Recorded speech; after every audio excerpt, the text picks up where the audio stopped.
من يهده الله فلا مضل له ومن يضلل فلا هادي له وأشهد أن لا إله إلا الله وحده لا شريك له وأشهد أن محمدا عبده ورسوله أرسله بالهدى ودين الحق ليظهره على الدين كله ولو كره المشركون اللهم صل على محمد وعلى آل محمد كما صليت على إبراهيم وعلى آل إبراهيم إنك حميد مجيد اللهم بارك على محمد وعلى آل محمد كما باركت على إبراهيم وعلى آل إبراهيم إنك حميد مجيد يا أيها الذين آمنوا اتقوا الله حق تقاته ولا تموتن إلا وأنتم مسلمون أما بعد فإن خير الحديث كتاب الله وخير الهدي هدي محمد صلى الله عليه وسلم وشر الأمور محدثاتها وكل محدثة بدعة وكل بدعة ضلالة وكل ضلالة في النار أعوذ بالله من الشيطان الرجيم بسم الله الرحمن الرحيم ويوم يعض الظالم على يديه يقول يا ليتني اتخذت مع الرسول سبيلا يا ويلتى ليتني لم أتخذ فلانا خليلا يا أيها الناس أوصيكم وإياي أولا بتقوى الله. ഏറെ സ്നേഹനീയരായ സത്യവിശ്വാസികളെ, സഹോദരന്മാരെ, സഹോദരിമാരെ, രക്ഷിതാക്കളെ, അള്ളാഹുവിന്റെ വിധിവിലക്കൽ അനുസരിച്ചുകൊണ്ടും പ്രവാചകൻ സല്ലല്ലാഹു അലൈഹി വസല്ലമയുടെ ജീവിതചര്യ പിൻപറ്റിക്കൊണ്ടും ജീവിക്കണമേ എന്ന് ആദ്യമായി എന്നോടും തുടർന്ന് നിങ്ങൾ ഓരോരുത്തരോടും ഉണർത്തുകയാണ്, വസിയത്ത് ചെയ്യുകയാണ്. വീണ്ടും ഒരു അവധിക്കാലത്തിലേക്ക് നമ്മുടെ നാടും വിദ്യാലയങ്ങളുമെല്ലാം പ്രവേശിച്ചു കഴിഞ്ഞു. സ്വാഭാവികമായും കുട്ടികളെ സംബന്ധിച്ചിടത്തോളം ഏറെ സന്തോഷമുള്ള ദിനങ്ങളാണ് ഇനിയുള്ളതെങ്കിൽ രക്ഷിതാക്കൾ ഏറെ ആശങ്കയിലും ബേജാറിലുമാണ് എന്നത് ഒരു യാഥാർത്ഥ്യമാണ്. ഒരു പക്ഷേ മക്കൾ വീട്ടിലിരിക്കുക എന്നതിനേക്കാൾ അവർ സമീപ പ്രദേശങ്ങളിൽ പോയി ഉണ്ടാക്കുന്ന പ്രയാസങ്ങളോ അവരുടെ ശരീരത്തിൽ തന്നെ സംഭവിക്കുന്ന അപകടങ്ങളോ ഒക്കെയാണ് ഈ ഒരു ബേജാറിന്റെ കാരണമായി പലപ്പോഴും രക്ഷിതാക്കൾ പങ്കുവെക്കാറുള്ളത്.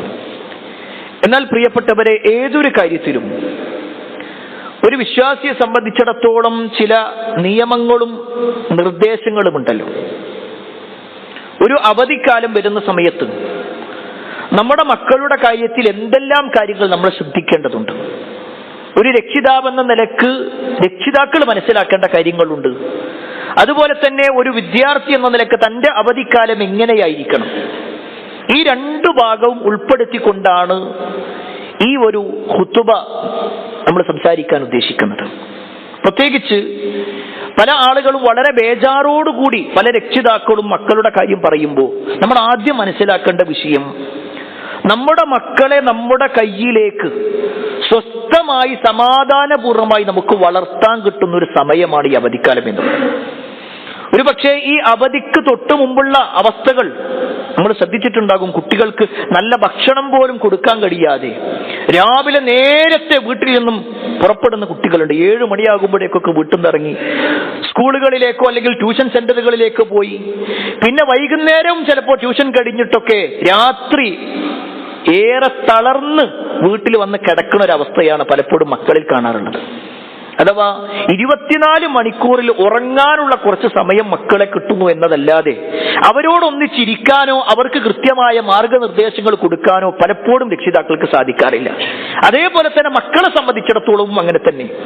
അവർക്ക് മാതാപിതാക്കൾ എന്നുള്ളത് കേവലം ഭക്ഷണം നൽകാനും അതേപോലെ തന്നെ അവരുടെ ഫീസ് കെട്ടാനും അവരുടെ ചില നിർദ്ദേശങ്ങൾ പരിഹരിക്കാനും ഒക്കെയുള്ള ചില ആളുകൾ.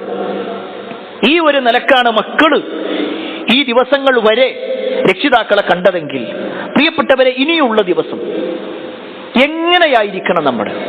ഈ അവധിക്കാലം ഒരു രക്ഷിതാവ് ശ്രദ്ധിക്കേണ്ട കാര്യങ്ങൾ എന്തൊക്കെയാണ്?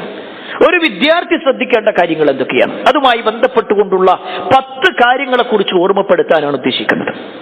അതിൽ ഒന്നാമത്തെ വിഷയം എന്താണെന്ന് വെച്ച് കഴിഞ്ഞാൽ, ഈ അവധിക്കാലം നമുക്ക് കിട്ടുമ്പോൾ അതിൽ കൃത്യമായ ഒരു ഡെയിലി റൊട്ടീൻ, കൃത്യമായ ദിനചര്യകൾ ഉണ്ടാകുക എന്നുള്ളതാണ്. ഓരോന്നിനും ഒരു ടൈം ഷെഡ്യൂൾ വെക്കുക. നമ്മുടെ കുട്ടികൾ മദ്രസയിൽ പോകുന്നുണ്ടെങ്കിൽ ആ മദ്രസയിൽ ഒരു ടൈം ടേബിൾ ഉണ്ട്. ഏത് ദിവസം ഏത് പുസ്തകമാണ് ഓരോ പീരീഡ് ഉള്ളത്. സ്കൂളിൽ ആ ടൈം ടേബിൾ ഉണ്ട്. എന്നാൽ നമ്മുടെ വീട്ടിലേക്ക് എത്തുന്ന സമയത്ത് എല്ലാം താറുമാറായി പോകുന്നൊരവസ്ഥയാണ്. തോന്നുന്ന സമയത്ത് ഭക്ഷണം കഴിക്കുക, തോന്നുന്ന സമയത്ത് നമസ്കരിക്കുക, തോന്നുന്ന സമയത്ത് പ്രവർത്തിക്കുക, തോന്നുന്ന സമയത്ത് കിടന്നുറങ്ങുക. ഈ ഒരവസ്ഥ രക്ഷിതാക്കൾ മാറ്റണം. അതിനാദ്യം വേണ്ടത് നമ്മൾ മക്കളോടൊന്നിച്ചിരിക്കലാണ്. മക്കളെ കൂടെ ഇരുത്തണം. എന്നിട്ട് പറയണം, നമ്മുടെ ഇനിയുള്ള ഈ 2 മാസം എങ്ങനെ ഉപയോഗപ്പെടുത്തണം, നിനക്ക് എന്തെല്ലാം കാര്യങ്ങൾ ആവശ്യമുണ്ട്, ഏതെല്ലാം കാര്യങ്ങൾ മുന്നോട്ട് കൊണ്ടുപോകാം. അങ്ങനെ ഒരു പേപ്പറും പേനയും എടുത്തുകൊണ്ട് രാവിലെ ഏത് സമയത്ത് എഴുന്നേൽക്കുന്നു, രാത്രി ഏത് സമയത്ത് കിടക്കുന്നു എന്നതുവരെയുള്ള മുഴുവൻ കാര്യങ്ങളും കുട്ടിയോടുകൂടി അഭിപ്രായം ചോദിച്ചുകൊണ്ടാണ് രക്ഷിതാവ് തീരുമാനിക്കേണ്ടത്. അല്ലാതെ രക്ഷിതാവ് സ്വന്തം അഭിപ്രായം തീരുമാനിക്കലല്ല, കുട്ടി അവന്റെ അഭിപ്രായങ്ങൾ രേഖപ്പെടുത്തലല്ല. രണ്ടുപേരും കൂടി. അതിൽ കുട്ടിക്ക് കളിക്കാനുള്ള സമയം ഉണ്ടാവണം, അവർക്ക് പഠിക്കാനുള്ള സമയമുണ്ടാവണം, അവരുടെ നമസ്കാരത്തിനുള്ള സമയമുണ്ടാവണം. ഇങ്ങനെ എല്ലാ മേഖലകളും നമ്മൾ നോക്കിക്കഴിഞ്ഞാൽ റസൂലുള്ളാഹി സ്വല്ലല്ലാഹു അലൈഹി വസല്ലമയുടെ ജീവിതത്തിൽ ഒരു കൃത്യനിഷ്ഠതയും അതേ ദിനചര്യയും ഒക്കെ ഉണ്ടായിരുന്നു. റസൂലുള്ളാഹി സ്വല്ലല്ലാഹു അലൈഹി വസല്ലം രാവിലെ ഇന്ന സമയത്ത് എഴുന്നേൽക്കും. ഹദീസുകളിൽ കാണാൻ പറ്റും. നബി സല്ലല്ലാഹു അലൈഹി വസല്ലമ രാവിലെ അല്ലെങ്കിൽ പുലർച്ചെ എഴുന്നേറ്റ് നബിയുടെ രാത്രി നമസ്കാരം കഴിഞ്ഞ് നബി കുറച്ചു നേരം കിടക്കുക, പിന്നെ രാവിലെ എഴുന്നേൽക്കും. സുബഹിന്റെ സമയത്ത് പ്രവാചകന്റെ പ്രവർത്തനം എന്തായിരുന്നു? നമസ്കാരത്തിന് വേണ്ടി നബി സല്ലല്ലാഹു അലൈഹി വസല്ലം നിർവഹിച്ചു കഴിഞ്ഞാൽ പിന്നെ അതിനുശേഷം നബി തിരിഞ്ഞു നിന്നുകൊണ്ട് സഹാബത്തിനോട് പറയുന്ന ചില കാര്യങ്ങൾ. അത് കഴിഞ്ഞാൽ നബി സല്ലല്ലാഹു അലൈഹി വസല്ലം പള്ളിയിൽ ഇരിക്കുന്ന സമയം എത്രയായിരുന്നു? അത് കഴിഞ്ഞാൽ പിന്നെ നേരെ പ്രവാചകൻ തന്റെ ഭാര്യമാരുടെ അടുത്തേക്ക് ചെല്ലുക, അവർക്ക് വേണ്ടി പ്രാർത്ഥിക്കുക. ഇങ്ങനെ നോക്കിക്കഴിഞ്ഞാൽ റസൂലുള്ളാഹി സ്വല്ലല്ലാഹു അലൈഹി വസല്ലമയുടെ ജീവിതത്തിൽ കൃത്യമായ ഒരു ഡെയിലി റുട്ടീൻ എന്ന് നമുക്ക് കാണാൻ പറ്റും. ആ രൂപത്തിലുള്ള പ്രവർത്തനങ്ങൾ നമ്മളിൽ ഉണ്ടാവണം. അത് നബി സല്ലല്ലാഹു അലൈഹി വസല്ലമ പ്രവാചകന്റെ ജീവിതത്തിൽ മാത്രമല്ല, നബിയുടെ ഏറ്റവും കൂടുതൽ ഇഷ്ടപ്പെട്ട മകളാണല്ലോ മഹദിയായ ഫാത്തിമ റളിയല്ലാഹു അൻഹ. ആ ഫാത്തിമ ബീവി നബി സല്ലല്ലാഹു അലൈഹി വസല്ലമയുടെ അടുക്കിലേക്ക് ഒരു പരാതിയുമായിട്ട് വരുന്നുണ്ട്. ഫാത്തിമ റളിയല്ലാഹു അൻഹയും അലി റളിയല്ലാഹു അൻഹുവും കുടുംബമായിട്ട് ജീവിക്കാൻ തുടങ്ങി. അവരുടെ ജീവിതത്തിൽ നല്ല ഭക്ഷണങ്ങളൊന്നും കിട്ടാത്തൊരവസ്ഥ, അല്ലെങ്കിൽ കൂടുതലായിട്ട് വീട്ടുപണി ചെയ്യേണ്ട ഒരവസ്ഥ. ഒരു ദിവസം നബി സല്ലല്ലാഹു അലൈഹി വസല്ലമയുടെ അടുക്കലേക്ക് ഫാത്തിമ റളിയല്ലാഹു അൻഹ വന്ന് അവരുടെ കൈ ഇങ്ങനെ കാണിച്ചു കൊടുക്കുക. ഉപ്പ നോക്കിയേക്ക്, എന്റെ കൈ നോക്കി, ആകെ തഴമ്പ് വന്നിട്ടുണ്ട്. ഒരു അടിമയെ കിട്ടുകയാണെന്നുണ്ടെങ്കിൽ എന്റെ വീട്ടിലെ കുറെ കാര്യങ്ങളും അതേപോലെ തന്നെ ഭക്ഷണം ഉണ്ടാക്കേണ്ട കാര്യങ്ങളൊക്കെ അവിടെ നിർവഹിച്ചോളൂ. അതുകൊണ്ട് എനിക്കൊരു അടിമനെ തരുമോ? റസൂലുള്ളാഹി സ്വല്ലല്ലാഹു അലൈഹി വസല്ലമയോട് ഫാത്തിമ റളിയല്ലാഹു അൻഹ വന്ന് ചോദിക്കണം. ആ സമയത്ത് പ്രവാചകൻ സ്വല്ലല്ലാഹു അലൈഹി വസല്ലമ പറഞ്ഞു, നിങ്ങളുടെ വീട്ടിലേക്ക് പോയിക്കോ, ഞാൻ അങ്ങോട്ട് വരാമെന്ന്. ഫാത്തിമ റളിയല്ലാഹു അൻഹ വീട്ടിലേക്ക് ചെല്ലുകയാണ്. ഫാത്തിമ ബീവി പ്രതീക്ഷിക്കുന്നത് കുറച്ച് കഴിഞ്ഞാൽ റസൂലുള്ളാഹി സ്വല്ലല്ലാഹു അലൈഹി വസല്ലം അടിമനെയും കൂട്ടി വരുന്ന. കുറച്ച് കഴിഞ്ഞ് പ്രവാചകൻ സ്വല്ലല്ലാഹു അലൈഹി വസല്ലം അവിടെ വന്നു. എന്നിട്ട് ഫാത്തിമ ബീവിനോട് ഇരുത്തി, അലി റളിയല്ലാഹു അൻഹുവിനെ ഇരുത്തി. എന്നിട്ട് പറയാണ്, ഞാൻ നിങ്ങൾക്ക് ചില കാര്യങ്ങൾ പറഞ്ഞുതരാം. നിങ്ങൾക്ക് ഒരു അടിമയെ കിട്ടുന്നതിനേക്കാൾ ഉത്തമം അതാണ്. എന്നിട്ട് നബി സല്ലല്ലാഹു അലൈഹി വസല്ലം പറയാണ്, ഇദാ അവൈതുമാ ഇലാ ഫിറാശികുമാ, നിങ്ങൾ ഉറങ്ങാനായിട്ട് നിങ്ങളുടെ വിരിപ്പിലേക്ക് എത്തിക്കഴിഞ്ഞാൽ ഫസബ്ബിഹാ 33, നിങ്ങൾ 33 തവണ സുബ്ഹാനല്ലാഹ് എന്ന് പറയണം. വഹ്മദാ 33, അൽഹംദുലില്ലാഹ് എന്ന് 33 തവണ പറയണം. വകബ്ബിറ 34, അല്ലാഹു അക്ബർ എന്നുള്ളത് 34 തവണ പറയണം. എന്നിട്ട് നബി സല്ലല്ലാഹു അലൈഹി വസല്ലം അവസാനിപ്പിക്കുകയാണ്, ഫഹുവ ഖൈറുൽ ലകുമാ മിൻ ഖാദിം, നിങ്ങൾക്ക് ഒരു ഖാദിമിനെ, ഒരു വേലക്കാരനെ കിട്ടുന്നതിനേക്കാൾ ഉത്തമം ഇതാണ്. പ്രിയപ്പെട്ടവർ, ഈ ചരിത്രത്തിൽ നിന്ന് നബി സല്ലല്ലാഹു അലൈഹി വസല്ലം നമുക്ക് ബോധ്യപ്പെടുത്തി തരുന്ന ഒരു കാര്യമുണ്ട്. രാത്രി കിടക്കുമ്പോൾ എങ്ങനെയാണ് കിടക്കേണ്ടത്? നമ്മുടെ വീട്ടിൽ ഇന്നലെ രാത്രി നമ്മുടെ മക്കൾ എങ്ങനെ കിടന്നേ? കുറെ നേരം ഫോണിലേക്ക് നോക്കി, അതല്ലെങ്കിൽ കുറെ നേരം TV കണ്ട് അങ്ങനെ ഉറങ്ങുന്നൊരവസ്ഥ, എന്തൊക്കെയോ വായിച്ചുകൊണ്ടോ എന്തൊക്കെയോ കണ്ടുകൊണ്ടോ ഉറങ്ങുന്നൊരവസ്ഥ അല്ല. നമ്മുടെ വീട്ടിലൊരു തീരുമാനമുണ്ടാവണം. ഇന്ന സമയമാകുമ്പോഴേക്ക് ഭക്ഷണത്തിന്റെ സമയം. ഭാര്യയോട് പറയണം, അത് ഭാര്യയോടൊന്നിച്ച് ചർച്ച ചെയ്യണം, ഏത് സമയത്തേക്ക് ഭക്ഷണം റെഡിയാക്കാൻ പറ്റും.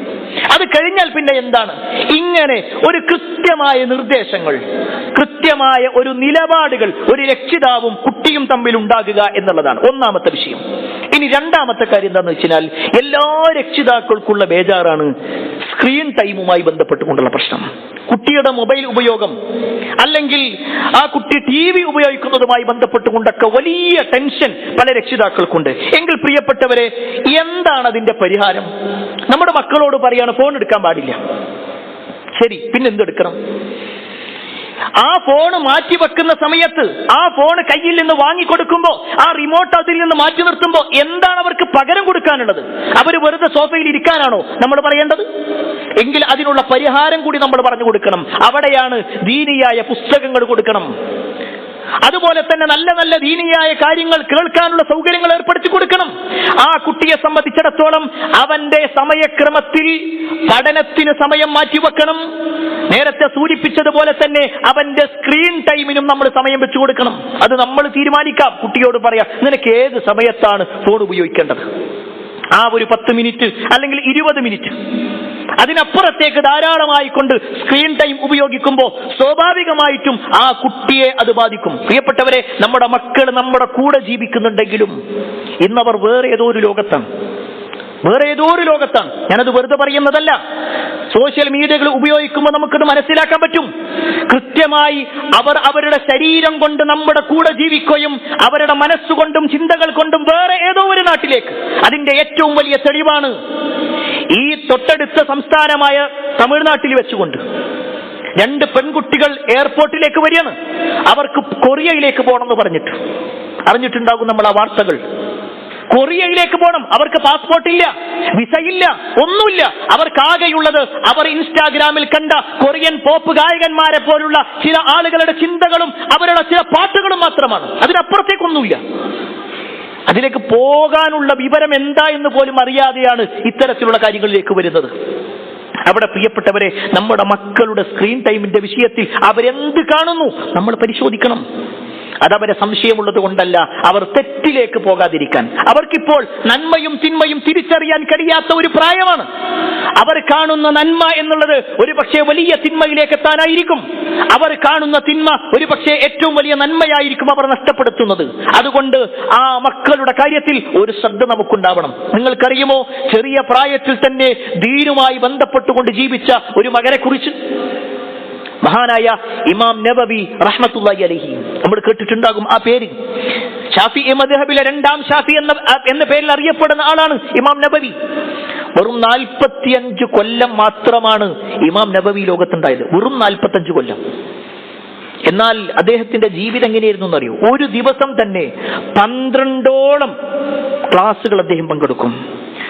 ഒട്ടേറെ ഗ്രന്ഥങ്ങൾ രചിക്കും. അദ്ദേഹം എഴുതിയ കിതാബുകൾ മാത്രം പരിശോധിച്ചാൽ ഒരൊറ്റ ദിവസത്തിൽ തന്നെ 100-ലധികം പേജുകൾ അദ്ദേഹം എഴുതിയിട്ടുണ്ടാകുന്ന. ഒരു ദിവസം അദ്ദേഹത്തിന്റെ കണക്ക് നോക്കിക്കഴിഞ്ഞാൽ 100-ലധികം പേജുകൾ. നമ്മളൊന്ന് പരിശോധിച്ച് നോക്കിക്കാണി. ഒരു ദിവസം 100 പേജ് പോയിട്ട് ഒരു 10 പേജ് മക്കളെ കാര്യം പോട്ടെ, നമ്മളെന്ത് രക്ഷിതാക്കൾ വായിക്കുന്നുണ്ടോ?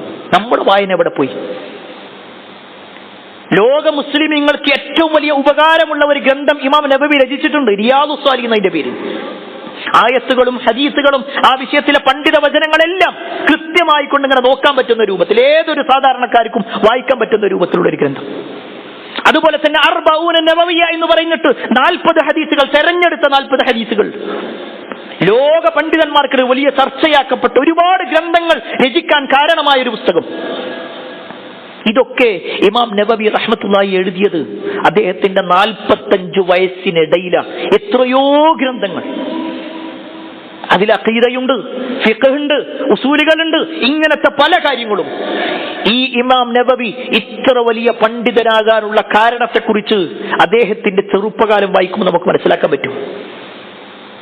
അദ്ദേഹം നവ എന്ന് പറയുന്ന പ്രദേശത്ത് ജനിച്ച ആളാണ്, അവിടെയാണ് ജീവിച്ചത്. അതുകൊണ്ടാണ് നവവി എന്ന പേര് വന്നത്.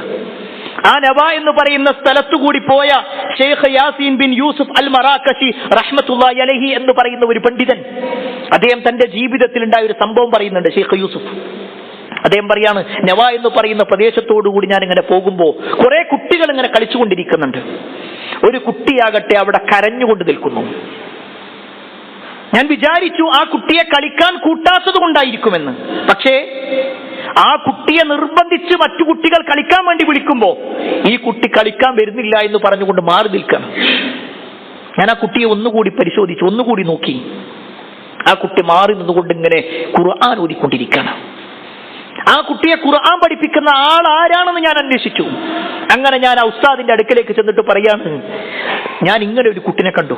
ആ കുട്ടിയെ നിങ്ങൾ നല്ലോണം ശ്രദ്ധിച്ചോളി. കാരണം വരും തലമുറക്ക് വലിയ ഒരു ഉപകാരം വരുത്താനുള്ള വലിയ ഒരു പണ്ഡിതനായി ആ കുട്ടി മാറുമെന്ന് ഞാൻ പ്രതീക്ഷിക്കുന്നു. ആ ഒരു ചെറിയ കുട്ടിയായിരുന്നു ഇമാം നബവി റഹ്മത്തുള്ളാഹി അലൈഹി. അദ്ദേഹത്തിന്റെ ചെറിയ പ്രായത്തിൽ എല്ലാവരും കളിക്കുമ്പോൾ അദ്ദേഹം ഖുർആൻ ഓതുക.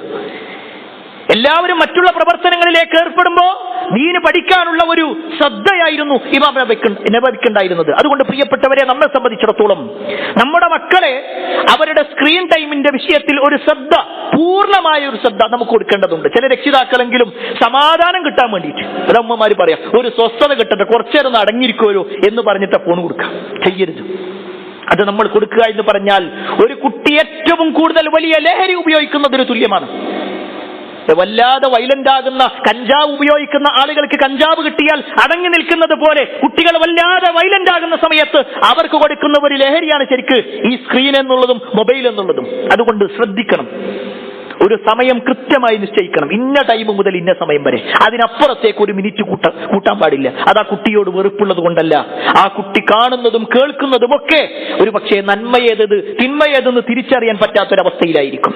മൂന്നാമത്തെ കാര്യം, കുട്ടിയെ സംബന്ധിച്ചിടത്തോളം ഇനിയുള്ള ദിവസങ്ങളിൽ ആത്മീയമായ ശീലങ്ങൾ ധാരാളമായി കൊണ്ട് നമ്മൾ നൽകണം.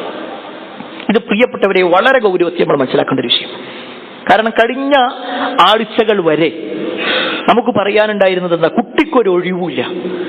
രാവിലെ ട്യൂഷന് പോകുക, പിന്നെ സ്കൂള്, പിന്നെ വീണ്ടും വായന, ഒരുപാട് വർക്കുകളുണ്ട്, ഒരുപാട് തിരക്കുണ്ട്. ശരി, ഇപ്പോഴും നമ്മുടെ മക്കൾക്ക് ദീനിന്റെ കാര്യം നമ്മൾ എത്തിച്ചു കൊടുക്കുന്നില്ലെങ്കിൽ പ്രിയപ്പെട്ടവരെ വലിയ ദുഃഖം നമ്മൾ അനുഭവിക്കേണ്ടി വരും. തീർച്ചയാണ്. കാരണം ദീനി പഠനം എന്നുള്ളത് നമ്മുടെ മുൻഗാമികൾ, ഈ ഉമ്മത്തിന്റെ പണ്ഡിതൻ, ഹിബറുൽ ഉമ്മ എന്ന പേരിൽ അറിയപ്പെട്ട തർജുമാനുൽ ഖുർആൻ, ഖുർആനിന്റെ പരിഭാഷകൻ എന്ന പേരിൽ അതിന്റെ വിശദീകരണം ഏറ്റവും കൂടുതൽ പറഞ്ഞിട്ടുള്ള പണ്ഡിതനാണ് അബ്ദുല്ലാഹി ഇബ്നു അബ്ബാസ് റളിയല്ലാഹു അൻഹുമാ. അദ്ദേഹത്തിന് അത്രയും വലിയ പാണ്ഡിത്യം കിട്ടിയത് എങ്ങനെയാണെന്നറിയോ? നബിന്റെ എളാപ്പാന്റെ മോനാണ്. അബ്ബാസ് റളിയല്ലാഹു അൻഹുവിന്റെ മകനാണ്. അത്രയും നബിയുമായി ബന്ധമുണ്ടായിട്ട് കൂടി ചരിത്രത്തിൽ കാണാൻ പറ്റും, നട്ടുച്ച സമയത്ത് പോലും മുതിർന്ന സഹാബത്തിന്റെ വീടിന്റെ മുറ്റത്ത് പോയി ഇങ്ങനെ നിൽക്കും ഇബ്നു അബ്ബാസ് റളിയല്ലാഹു അൻഹു. ഒന്ന് വിളിച്ചാൽ മതി, അവര് വിളി കേൾക്കും, പക്ഷെ പുറത്തു നിൽക്കും. ഇവരെപ്പോഴാണോ പുറത്തിറങ്ങണത് അപ്പോഴാണ് അദ്ദേഹം നേരെ അവരുടെ അടുത്തേക്ക് ചെല്ലുക. എന്നിട്ട് പറയും, നിങ്ങളുടെ അടുത്ത് വല്ല തെൽമും കിട്ടണമെന്ന് ഞാൻ ആഗ്രഹിക്കുന്നുണ്ട്. ഞാൻ ഇന്ന ഒരു കാര്യത്തെക്കുറിച്ച് കേട്ടു, അത് നിങ്ങൾ പറഞ്ഞു എന്നുള്ളത് അറിഞ്ഞു, അതിനെക്കുറിച്ച് കൂടുതൽ അറിയാൻ വേണ്ടി വന്നു, എനിക്ക് പഠിപ്പിച്ചു തരൂ. ചില സ്വഹാബത്ത് ചോദിച്ചു, പ്രവാചകന്റെ എളാപ്പാന്റെ മോനായതുകൊണ്ട്, മോനെ നിനക്ക് ഞങ്ങളെ വിളിച്ചൂടായിരുന്നു? ഞങ്ങളൊന്ന് വിളിച്ചാൽ ഞങ്ങൾ വേഗം വരൂലേ? ആ സമയത്ത് പറയണേ, എന്റെ ആവശ്യമാണ് പഠിക്കുക എന്നുള്ളത്, അതുകൊണ്ട് ഞാൻ ഇവിടെ കാത്തു നിൽക്കണം. നമ്മളൊന്ന് ആലോചിച്ച് നോക്ക്, വെയിലും മഴയും നോക്കാതെ ദീന് പഠിക്കാൻ വേണ്ടി ഇബ്നു അബ്ബാസ് റളിയല്ലാഹു അൻഹു ഇറങ്ങിയത് കൊണ്ടാണ് ഇന്ന് സമൂഹത്തിൽ ഏറ്റവും കൂടുതൽ ഹദീസുകൾ വിശദീകരിക്കുമ്പോൾ, ആയത്തുകൾ വിശദീകരിക്കുമ്പോഴെല്ലാം അദ്ദേഹത്തിന്റെ പേര് പരാമർശിക്കപ്പെട്ടത്. അവിടെ പ്രിയപ്പെട്ടവരെ, നമ്മുടെ മക്കൾക്ക് ദീന് പഠിക്കാനുള്ള സൗകര്യങ്ങൾ ഉണ്ട്, നമ്മുടെ ചുറ്റുഭാഗത്തുണ്ട്.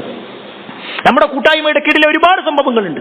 അതിലേക്ക് നമ്മുടെ മക്കൾ പ്രവേശിക്കുന്നുണ്ട് എന്ന് ഉറപ്പുവരുത്തേണ്ടത് നമ്മുടെ കടമയാണ്. ഇത് പറയുമ്പോൾ ചില രക്ഷിതാക്കൾ പറയും, ഞാൻ പറഞ്ഞു നോക്കാം, ഓൻ വരികയാണെങ്കിൽ വന്നോട്ടെ. എത്ര നിസാരമായ വാക്കാ പറയണത്. അങ്ങനെയാണോ അവരുടെ സ്കൂൾ വിദ്യാഭ്യാസത്തിന്റെ വിഷയത്തിൽ? അങ്ങനെയാണോ ലക്ഷങ്ങൾ മുടക്കിയിട്ട് നിങ്ങളൊരു കോളേജിലേക്ക് അഡ്മിഷൻ എടുത്തിട്ട് ആ കുട്ടി പറയാണ് ഞാൻ പോകില്ല എന്ന് പറഞ്ഞാൽ അവിടെ നമ്മുടെ നിലപാടെന്താ? ദുനിയാവിന്റെ വിഷയത്തിൽ നമുക്ക് എത്രയും താല്പര്യം ഉണ്ടാകുക, എന്നാൽ ആഖിറത്തിന്റെ വിഷയത്തിലേക്ക് എത്തുമ്പോഴോ നമ്മൾ മറന്നു പോകുക, അതിനെ നിസ്സാരവൽക്കരിക്കുക. അതൊക്കെ ഓന്റെ ഇഷ്ടമാണ്, ഓന്റെ കൂട്ടുകാരന്മാരൊക്കെ ഉണ്ടെങ്കിൽ വന്നോട്ടെ. അതല്ല ഒരു രക്ഷിതാവിന്റെ ശൈലി. മറിച്ച് എന്റെ കുട്ടി പഠിക്കേണ്ടത് അവന്റെ പരലോകവും എന്റെ പരലോകവും നന്നാക്കാൻ വേണ്ടിയിട്ടാണ്. ആ ഒരു ചിന്ത ഉണ്ടാകുമ്പോൾ കുറച്ചൊന്ന് കണിശമാകും നമ്മൾ. അവിടെ പ്രിയപ്പെട്ടവരെ, നമ്മുടെ മക്കളോട് നിർബന്ധപൂർവ്വം, പ്രത്യേകിച്ച് ആൺകുട്ടികളോട്, സമയമായ പള്ളി പോകണം. ആ ഒരു നിർബന്ധ ബുദ്ധിപ്പുണ്ടാവണം. കാരണം ഈ 2 മാസം ആ കുട്ടി കൃത്യമായിട്ട് ജീവിതത്തിൽ അത് ശ്രദ്ധയോടുകൂടി പോവാണോ, ആ കുട്ടിയുടെ ജീവിതത്തിൽ മാറ്റങ്ങൾ ഉണ്ടാകും. അവിടെ 5 വക്ത് നമസ്കാരവും എന്റെ കുട്ടി പള്ളിയിലേക്ക് പോകുന്നുണ്ട് എന്ന് ഓരോ രക്ഷിതാവും ഉറപ്പുവരുത്തണമെന്നുകൂടി ഓർമ്മപ്പെടുത്തുകയാണ്. ഇനി വീട്ടിലിരിക്കുന്ന പെൺകുട്ടികളാണെങ്കിലോ അവരും നിസ്കരിക്കുന്നുണ്ട് എന്ന് ഉറപ്പുവരുത്തണം. എന്നാൽ പല രക്ഷിതാക്കളും പറയുന്ന ഒരു കാര്യമുണ്ട്, ഞാൻ എത്ര പറഞ്ഞിട്ട് കാര്യമില്ല, അതവിടെ തന്നെ ഇരിക്കണം. പറയലല്ല, അവിടെ പ്രവർത്തിക്കലാ വേണ്ടത്. നമ്മൾ കാണിച്ചു കൊടുക്കണം. നമ്മുടെ നമസ്കാരം, നമ്മുടെ മറ്റുള്ള ആരാധനാ കർമ്മങ്ങൾ, അതിലേക്ക് നമ്മൾ ആദ്യം ഇറങ്ങണം എന്നതുകൂടി ഓർമ്മപ്പെടുത്തുകയാണ്. 4ാമത്തെ വിഷയം ഉത്തരവാദിത്തങ്ങൾ ഏൽപ്പിക്കുക എന്നുള്ളതാണ്. പല രക്ഷിതാക്കളും മക്കളോടുള്ള സ്നേഹപ്രകടനം കാണിക്കുന്നത് ഞാൻ അവനെ ഒന്നും ഏൽപ്പിക്കാറില്ല എന്ന് പറയും. അതല്ല, ഇസ്ലാം പഠിപ്പിക്കുന്നത് അങ്ങനെയല്ല. ചെറിയ പ്രായം തൊട്ട് തന്നെ അവർക്ക് ചില ഉത്തരവാദിത്തങ്ങൾ ഇങ്ങനെ ഏൽപ്പിച്ചു കൊടുക്കണം. കാരണം ആ ഉത്തരവാദിത്തങ്ങൾ ചെയ്യുന്നതിലൂടെയാണ് അവരിങ്ങനെ മെല്ലെ മെല്ലെ ചില ചിന്തകളിലേക്കും ഞാനൊക്കെ ഇത് ചെയ്യേണ്ടതാണെന്നും അതുപോലെ തന്നെ ഞാൻ വീട് കേടാക്കുന്ന സമയത്ത് ഇത്രയും പണിയുണ്ട് എന്നൊക്കെ അവർക്ക് മനസ്സിലാക്കാം. ചില ഉമ്മമാരൊക്കെ വീട് മുഴുവൻ വൃത്തിയാക്കി ഒന്നങ്ങോട്ട് എത്തുമ്പോഴേക്ക് കുട്ടികൾ ഓടി വന്ന് മുഴുവൻ ചളിയാക്കും. അവിടെ ആ കുട്ടിയെ വരുത്തിക്കൊണ്ട് ഇരുത്തി പറയണം, നീ ഒന്ന് കഴുക്, നീ ഒന്ന് വൃത്തിയാക്ക്. ആ കുട്ടിയെ കൊണ്ട് ചെയ്യിപ്പിക്കണം. അത് അപ്പോഴാണ് ആ കുട്ടിക്ക് മനസ്സിലായത് എത്ര പണിയുള്ള കാര്യമാണ്. മടക്കി വെച്ചിട്ടുള്ള വസ്ത്രങ്ങളൊക്കെ താഴെ ഇടുമ്പോൾ ആ കുട്ടിയെ കൊണ്ട് തന്നെ മടക്കിപ്പിക്കണം. അത് ആ കുട്ടിയോട് വെറുപ്പുള്ളത് കൊണ്ടല്ല, ആ കുട്ടിക്ക് ബോധ്യപ്പെടണം എന്റെ ഉമ്മ എത്ര ത്യാഗം ചെയ്തിട്ടാണ് ഇത് ചെയ്യുന്നത്, എന്റെ വാപ്പ എത്രത്തോളം ബുദ്ധിമുട്ടുന്നുണ്ട്. ആ ബോധ്യപ്പെടൽ ആ കുട്ടിക്കുണ്ടാവേണ്ടതുണ്ട്. മിനിമം ആ കുട്ടിയുടെ ബെഡ്, ആ കുട്ടിയുടെ റൂം, ആ കുട്ടിയുടെ മേശ ഇതെങ്കിലും വൃത്തിയാക്കാനും അവിടെയുള്ള കാര്യങ്ങൾ ചെയ്യാനും ഒക്കെയുള്ള ചില ചിന്തകൾ ആ കുട്ടികൾക്ക് നൽകണമെന്നുകൂടി ഓർമ്മപ്പെടുത്തുകയാണ്. നിങ്ങൾക്കറിയുമോ, റസൂലുള്ളാഹി സ്വല്ലല്ലാഹു അലൈഹി വസല്ലം മദീനയിലേക്ക് വന്നപ്പോ, മക്കയിൽ നിന്ന് മദീനയിലേക്ക് പ്രവാചകൻ സല്ലല്ലാഹു അലൈഹി വസല്ലം എത്തിയപ്പോ ഒരു ഉമ്മ തന്റെ മകന്റെ കൈ പിടിച്ചുകൊണ്ട് നബിന്റെ അടുത്ത് വന്നു. ആ കുട്ടിയുടെ പേര് അനസ് എന്നായിരുന്നു. അനസ് എന്ന് പറയുന്ന കുട്ടി, അനസ് ബിൻ മാലിക് റളിയല്ലാഹു അൻഹു. ഉമ്മ പ്രവാചകന്റെ കയ്യിലേക്ക് ആ കുട്ടിന്റെ കയ്യിൽ നിന്ന് കൊടുത്തിട്ട് പറയണ, നബിയെ, നിങ്ങളെ കാര്യങ്ങളൊക്കെ നോക്കാൻ വേണ്ടിയിട്ട് ഞാൻ എന്റെ മോനെടുത്തിരിക്കുകയാണ്. നിങ്ങളെ കാര്യങ്ങളൊക്കെ നോക്കി, നിങ്ങളെ കാര്യങ്ങളൊക്കെ നോക്കാൻ ഓനുണ്ടാകും. 10 വയസ്സായിരുന്നു അന്ന് ആ കുട്ടിക്ക്. അനസ് റളിയല്ലാഹു അൻഹു പ്രവാചകന്റെ കൂടെ നിൽക്കുന്ന സമയത്ത് 10 വയസ്സ്. ചരിത്രത്തിൽ കാണാൻ പറ്റും, പ്രവാചകൻ സല്ലല്ലാഹു അലൈഹി വസല്ലമക്ക് എല്ലാ സൗകര്യങ്ങളും ചെയ്തു കൊടുത്ത്, നബിക്ക് വദു കൊടുക്കുന്ന സമയത്ത് വെള്ളം കൊടുത്തു കൊടുത്ത്, ഇങ്ങനെ ആ കുട്ടി ബന്ധമുണ്ടാക്കി. ആ കുട്ടിയുടെ ബുദ്ധി വളർച്ച എത്രത്തോളം ഉണ്ടായി എന്നുള്ളത് കേട്ടോളി ചരിത്രത്തിൽ. ഒരു ദിവസം അനസ് റളിയല്ലാഹു അൻഹു വീട്ടിലേക്ക് എത്താൻ നേരം വൈകി. ഉമ്മ ചോദിച്ചു, എന്തേ അനസെ നേരം വൈകിയതെന്ന്. ആ സമയത്ത് പറഞ്ഞു, നബി സല്ലല്ലാഹു അലൈഹി വസല്ലം എന്നെ ഒരു കാര്യം ഏൽപ്പിച്ചിട്ടുണ്ടായിരുന്നു, അതിനു വേണ്ടി ഞാൻ പോയതാണ്. ഉടനെ വീണ്ടും ഉമ്മ ചോദിക്കാണ്, എന്താ നബി ഏൽപ്പിച്ചത്? അനസ് റളിയല്ലാഹു അൻഹു പറയാണ്, അത് നബി പറഞ്ഞിട്ടുണ്ട്, രഹസ്യമാണ്, അതുകൊണ്ട് ഞാൻ പറയൂല. ഉടനെ ഉമ്മ പറയണം, നബി അങ്ങനെ പറഞ്ഞിട്ടുണ്ടോ? ഒന്നും മോൻ ആരോട് പറയല്ലേ. അവിടെ നിങ്ങൾ ആലോചിച്ച് നോക്കുക, 10 വയസ്സുകാരൻ ചിന്തിക്കാണ്, നബി സല്ലല്ലാഹു അലൈഹി വസല്ലമ പറഞ്ഞിട്ടുണ്ടെങ്കിൽ പിന്നെ ഞാൻ അത് ആരോടും പറയാൻ പാടില്ല. ആ ഒരു ബന്ധം, ആ ഉമ്മയും മകനും തമ്മിൽ ബന്ധമുണ്ടെങ്കിൽ പോലും അതിലേറെ പ്രവാചകൻ സല്ലല്ലാഹു അലൈഹി വസല്ലമയുടെ ജീവിതത്തെ കുറിച്ച് അറിഞ്ഞു അനസ് റളിയല്ലാഹു അൻഹു. അവിടെയാണ് കുട്ടികൾക്ക് ചില ഉത്തരവാദിത്തങ്ങൾ ഏൽപ്പിച്ചു കൊടുക്കുക എന്നുള്ളത്. എത്രത്തോളം എന്നാൽ മാതാപിതാക്കളെ സഹായിക്കുന്നതിലൂടെ വലിയ ഒരു നേട്ടം കുട്ടിക്ക് ലഭിക്കാനുണ്ട് എന്ന് നമ്മൾ പറഞ്ഞു കൊടുക്കണം. ഇവിടെ പല രക്ഷിതാക്കളോട് സംസാരിക്കുക എങ്ങനെയാണ്, നിനക്ക് ഇന്നൊന്ന് സഹായിച്ചൂടെ? ഈ പ്രയോഗമല്ല, നീ സഹായിക്കുന്നതിലൂടെ നിനക്ക് ലഭിക്കാനുള്ളത് വലിയ ഒരു പ്രതിഫലമാണ്. നിങ്ങൾക്കറിയുമോ, പ്രവാചകൻ സല്ലല്ലാഹു അലൈഹി വസല്ലമ ജീവിച്ചിരിക്കെ ഈ ലോകത്ത് ജീവിച്ച ഒരു വ്യക്തി ഉണ്ടായിരുന്നു, ഉവൈസുൽ ഖർനി എന്നാണ് അദ്ദേഹത്തിന്റെ പേര്. ഉവൈസ്. നബി സല്ലല്ലാഹു അലൈഹി വസല്ലം ഈ ലോകത്തുള്ള സമയത്ത് ഉവൈസ് ഉണ്ട്. പക്ഷേ നബി സല്ലല്ലാഹു അലൈഹി വസല്ലം ഉവൈസിനെ കണ്ടിട്ടേ ഇല്ല. നബിയെ കാണാൻ വേണ്ടി 1-ലധികം തവണ ഉവൈസ് മദീനയിലേക്ക് വന്നു. പക്ഷെ ആ സമയത്ത് നബി സല്ലല്ലാഹു അലൈഹി വസല്ലം മദീനത്തുണ്ടായിരുന്നില്ല. നബി മറ്റു യാത്രകളിലായിരുന്നു. അദ്ദേഹം കുറച്ചു സമയം നിൽക്കും, വീണ്ടും തിരിച്ചു പോകും. ദൂരദേശത്തുനിന്ന് യമൻ എന്നാണ് വരുന്നത്. ആ ഉവൈസിനെ കുറിച്ച് നബി സല്ലല്ലാഹു അലൈഹി വസല്ലം പറയുന്ന ഒരു വാചകം മഹാനായ ഉമർ ഇബ്നുൽ ഖത്താബ് റളിയല്ലാഹു അൻഹു പറയുന്നുണ്ട്. നേരെ ശ്രദ്ധിക്കണം, ഉവൈസുൽ ഖർനി ഒരിക്കലും സഹാബിയല്ല. നബി ഉവൈസിനെയോ ഉവൈസ് നബിയെയോ കണ്ടിട്ടില്ല. പക്ഷേ എന്നിട്ടും നബി സല്ലല്ലാഹു അലൈഹി വസല്ലം പറഞ്ഞതിനെ കുറിച്ച് ഉമർ ഇബ്നുൽ ഖത്താബ് റളിയല്ലാഹു അൻഹു പറയാണ്, ഇന്ന ഖൈറത്ത താബിഈന റജുലുൻ യുഖാലു ലഹു ഉവൈസ്. തീർച്ചയായും താബിഈകൾക്കിടയിൽ അഥവാ സഹാബത്തിൽ നിന്ന് ദീൻ മനസ്സിലാക്കി അടുത്ത തലമുറയായിട്ടുള്ള താബിഈകൾക്കിടയിൽ ഏറ്റവും ഖൈറായിട്ടുള്ളവൻ അത് ഉവൈസുൽ ഖർനിയാണ്. എന്നിട്ട് നബി സല്ലല്ലാഹു അലൈഹി വസല്ലം പറയാണ്, വലഹു വാലിദ, അദ്ദേഹത്തിന് ഒരു ഉമ്മയുണ്ട്. ഒരു ഹദീസിൽ കാണാൻ പറ്റും, ആ ഉമ്മയോട് ഏറ്റവും കൂടുതൽ സ്നേഹമുണ്ടായിരുന്ന, ഉമ്മാക്ക് എല്ലാ സൗകര്യങ്ങളും ചെയ്തു കൊടുത്തിരുന്ന ആളാണ് അദ്ദേഹം എന്നുവരെ നബി സല്ലല്ലാഹു അലൈഹി വസല്ലമ അദ്ദേഹത്തെ കുറിച്ച് പറഞ്ഞതായിട്ട് കാണാൻ പറ്റും. അവിടെയാണ് പ്രിയപ്പെട്ടവരെ, നമ്മുടെ മക്കൾക്ക് എന്റെ മാതാവിനെ ഞാൻ നോക്കിക്കഴിഞ്ഞാൽ, എന്റെ ഉമ്മയെ ഞാൻ സഹായിച്ചു കഴിഞ്ഞാൽ, എന്റെ വാപ്പ ഒരു കാര്യം ചെയ്യുമ്പോൾ അതിന്റെ കൂടെ നിന്ന് വാപ്പാനെ സഹായിച്ചു കഴിഞ്ഞാൽ എനിക്ക് അല്ലാഹുവിന്റെ അടുക്കൽ വലിയ പ്രതിഫലമുണ്ട്. ഉവൈസിന്റെ വിഷയത്തിൽ നബി സല്ലല്ലാഹു അലൈഹി വസല്ലം പറഞ്ഞൊരു വാചകമുണ്ട്, നിങ്ങൾ ആ ഉവൈസിനെ കാണുകയാണെങ്കിൽ ഫൽയസ്തഗ്ഫിർ ലക്കും, നിങ്ങൾക്ക് വേണ്ടി ഇസ്തിഗ്ഫാർ തേടാൻ വേണ്ടി പറഞ്ഞുകൊള്ളിട്ടോ. സ്വഹാബത്തിന്റെ സ്ഥാനം നമുക്കറിയാലോ. നബി കഴിഞ്ഞാൽ ഏറ്റവും ഉന്നതരായിട്ടുള്ളവരാണ് സ്വഹാബിമാർ. എന്നാൽ ആ സ്വഹാബിമാരോടാണ് പറയുന്നത്, ഉവൈസിനെ നിങ്ങൾ കണ്ടാൽ ഉവൈസിനോട് നിങ്ങൾക്ക് വേണ്ടി ഇസ്തിഗ്ഫാർ തേടാൻ വേണ്ടി പറഞ്ഞോ. ഉമർ ഇബ്നുൽ ഖത്താബ് റളിയല്ലാഹുവിന്റെ കാലത്ത് ഉവൈസ് വന്നു മദീനത്തേക്ക്.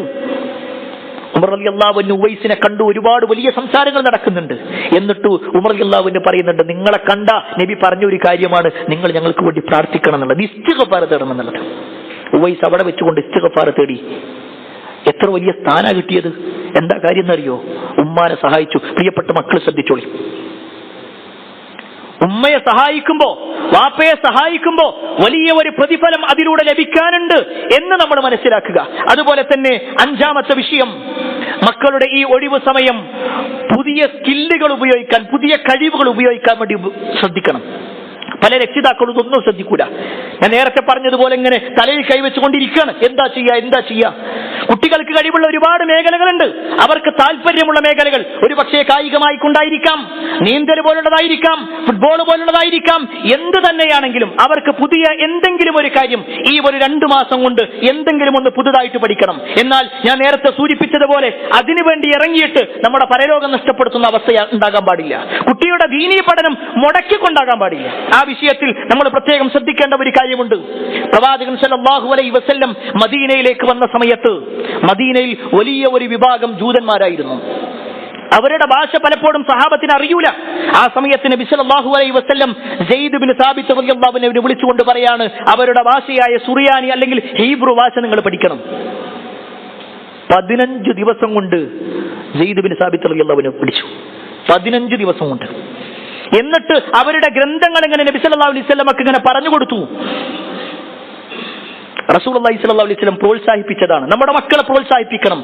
അത് ഇംഗ്ലീഷ് ഭാഷയാവാം, മറ്റേതൊരു ഭാഷയാവാം, കുട്ടിക്ക് ആ കൂടുതലായിട്ട് പഠിക്കണം. അതിൽ ഏറ്റവും പ്രധാനം അറബി ഭാഷ തന്നെയാണ്, സംശയമില്ല. കാരണം ഖുർആനിന്റെ ഭാഷയാണ്, പ്രവാചകൻ സല്ലല്ലാഹു അലൈഹി വസല്ലമയുടെ ഭാഷയാണ്. അതുകൊണ്ട് ഖുർആൻ പഠിക്കാൻ, അതുപോലെ തന്നെ ഭാഷ പഠിക്കാൻ കുട്ടികൾ പ്രത്യേകം ശ്രദ്ധിക്കണം എന്നുള്ളതും അതിന് രക്ഷിതാക്കൾ സൗകര്യം ചെയ്തു കൊടുക്കണമെന്നും ഓർമ്മപ്പെടുത്തുകയാണ്. അതിൽ തന്നെ വളരെ പ്രധാനപ്പെട്ട ഒരു കാര്യം അമ്പെയ്ത്തുമായി ബന്ധപ്പെട്ടുകൊണ്ട് നബി സല്ലല്ലാഹു അലൈഹി വസല്ലം കുട്ടികളുടെ കായികപരമായ കഴിവുകൾ വളർത്തിയെടുക്കാൻ വേണ്ടി പറഞ്ഞ സംഭവം കേട്ടോ. ഒരിക്കൽ പ്രവാചകൻ സല്ലല്ലാഹു അലൈഹി വസല്ലം ഒരു വഴിയിലൂടെ ഇങ്ങനെ നടക്കണം. അപ്പൊ 2 ഭാഗമായിട്ട് കുട്ടികൾ ഇങ്ങനെ അമ്പെയ്ത്ത് മത്സരം നടക്കുന്നുണ്ട്. അസദ് ഗോത്രത്തിൽപ്പെട്ട കുട്ടികൾ. നബി സല്ലല്ലാഹു അലൈഹി വസല്ലം അങ്ങനെ കുറച്ചു നേരം ഇങ്ങനെ നോക്കി.